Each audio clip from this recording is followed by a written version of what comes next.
안녕하십니까. 이어서 경남 소식입니다.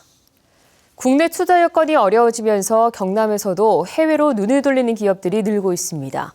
지금까지 16조 원에 달하는 외국 투자가 이뤄졌는데 경남에서는 그만큼 고용이나 투자가 위축되고 있습니다. 보도에 손원혁 기자입니다. 가전부품과 자동차 부품, 금형을 만드는 한 중소기업. 중국 텐진에 이어 1년 전쯤 베이징에도 공장을 세웠습니다. 지난해 매출이 300억 원 정도인데 절반은 중국에서 벌어들였습니다. 창원에서 일하는 직원은 90명, 중국 텐진 직원 180명, 베이징 50명 등 모두 200여 명으로 국내보다 배 이상 많은 수가 고용돼 있습니다. 본사가 한 60, 법인이 한 40 정도 되는데 아마 2, 3년 지나면은 이제 그 비중이 역전이 안 되겠다는 생각이 듭니다. 경남에 본사를 둔 기업 가운데 해외에 공장이나 지점 등을 가진 기업은 256곳으로 투자액이 16조 원에 이르는 것으로 분석됐습니다. 해외에 진출한 대기업을 따라가는 경우도 있지만 땅값과 인건비 상승 등 국내 투자 여건이 좋지 않기 때문입니다. 현지 고용 인원은 8만 3천여 명으로 도내 제조업체 전체 종사자 수의 22.4%에 이르는 규모로 커졌습니다. 상대적으로 국내 투자 비중은 줄어든 셈이어서 지역의 성장 동력 약화는 물론 새 일자리가 만들어지지 않는다는 우려가 제기되고 있습니다. 현지에 나가가지고 경영 활동을 해가지고 거기에서 이익을 가져와서 우리 도내 모기업도 살리고 추가의 고용도 기대해 볼 수 있는 그런 걸로 만들어야지. 전문가들은 국내는 연구개발 위주로 또 고부가 첨단 산업으로 재편해야 경쟁력 강화로 이어질 수 있다고 지적합니다. KBS 뉴스 손원혁입니다. 아동이나 장애인 실종에 비해 성인 실종은 상대적으로 관심이 적은 편입니다. 최근 연락이 끊긴 성인 2명이 잇따라 숨진 채 발견되면서 성인 실종에 관심이 필요하다는 목소리가 높습니다. 이대환 기자입니다. 후배에게 받을 돈이 있다며 지난 13일 집을 나선 34살 김모 씨. 나흘째 연락이 되지 않자 가족들은 경찰서를 찾았지만 실종이 아닌 단순 가출로 처리됐습니다. 하지만 이틀 뒤 김 씨는 범죄 피해로 숨진 채 발견됐습니다. 이 살인 사건이 결론이 나서 그렇지 그 전까지만 해도 사기를 당해가지고 그 정도까지는 우리가 충분했어요. 회사원인 54살 김성희 씨가 행방 불명이 된 건 지난달 31일. 가족들은 생업도 제치고 찾아다녔지만 엿새 뒤 창원 시내 한 도랑에서 싸늘한 시신으로 발견됐습니다.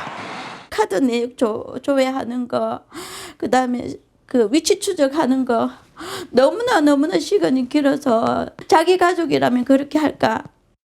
현행법상 18세 미만 아동이거나 지체장애인이 아닌 경우 성인이 사라지면 일단 단순 가출로 처리합니다.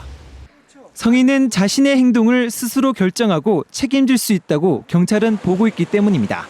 그게 확실하게 범죄 관련성이 있거나 그렇게 확실하게 나타나면 이제 바로 실종 조치를 하는데 조금의 그런 시간을 좀 두는 경향이 없잖아요, 그거는. 이런 가운데 경남의 성인 가출인은 최근 3년 동안 20%가량 늘었습니다. 이 기간 동안 집에 돌아오지 않고 있는 가출인도 2배가량 증가했습니다. 하지만 경찰은 이들도 가출로 보고 실종 수사는 하지 않고 있습니다. KBS 뉴스 이대환입니다.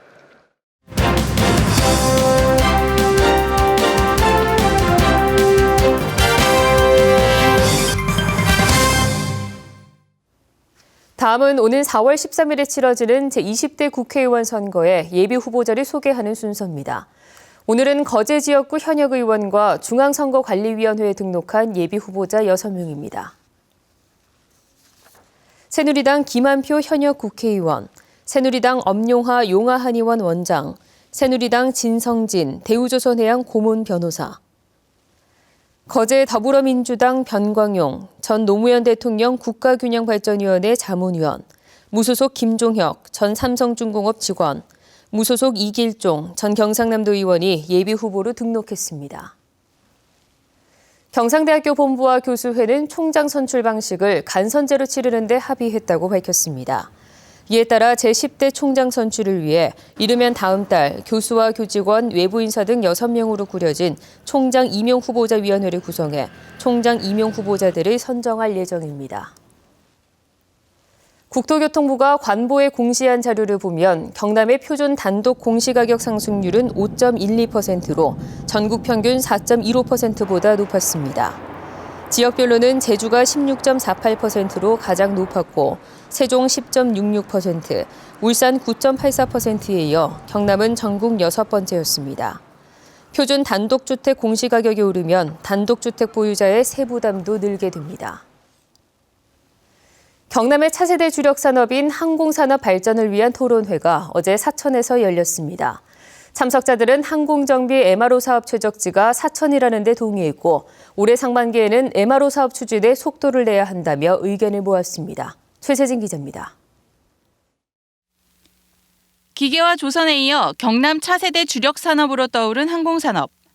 경상남도는 2020년까지 매출 1,000억 원대 강소항공기업 10개 육성을 목표로 하고 있습니다.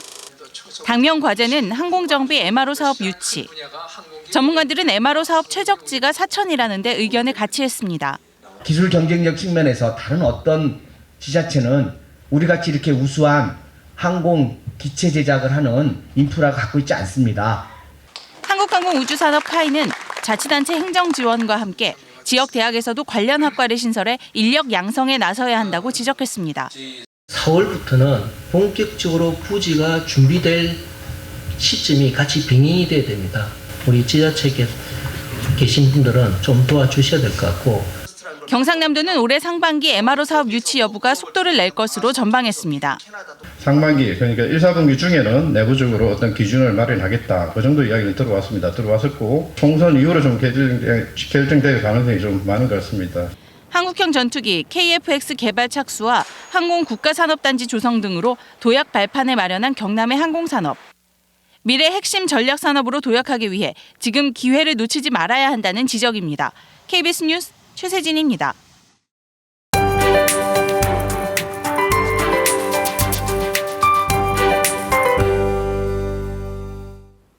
1월도 이틀밖에 남지 않았죠. 마지막 토요일입니다.